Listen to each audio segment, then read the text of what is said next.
के लिए जो लोग गुमराह कर रहे हैं उनके गुमराह में आने की आवश्यकता नहीं। ये लोग कभी नहीं आएंगे। फिर जाति के सौदागर उपयोग करेंगे, बाद में सौदेबाजी करके गायब हो जाएंगे। हमें किसी भी ऐसे व्यक्ति के बहकावे में नहीं आना है जिससे हमारा राष्ट्र धर्म खतरे में आए।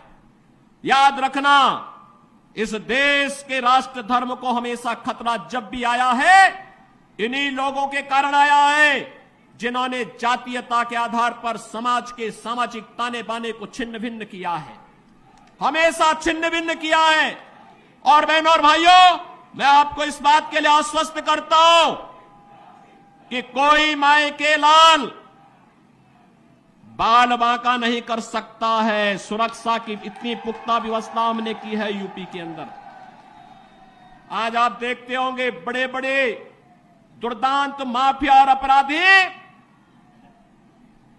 किस कदर उनकी दुर्गति हो रही है।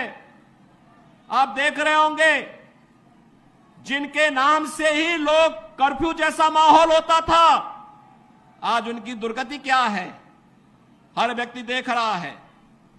इन माफिया और अपराधियों की स्थिति क्या है आप रोज सोशल मीडिया के प्लेटफॉर्म को उठा करके देखते होंगे।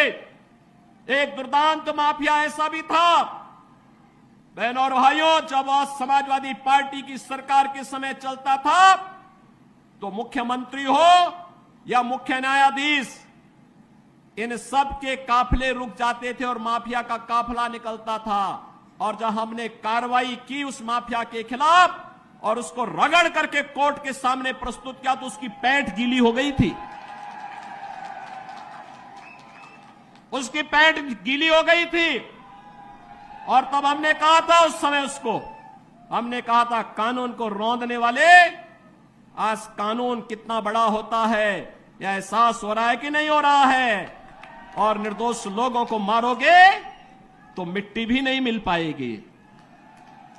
और बहनों और भाइयों, इसीलिए मैं आया हूं आपसे कहने के लिए,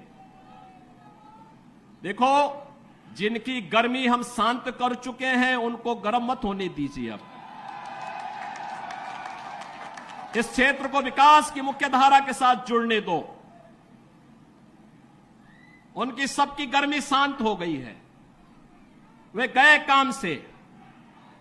और इसीलिए मैं आप सबसे अपील करने के लिए आया हूं कि पूरे देश की एक आवाज है, पूरा देश एक ही स्वर में बोल रहा है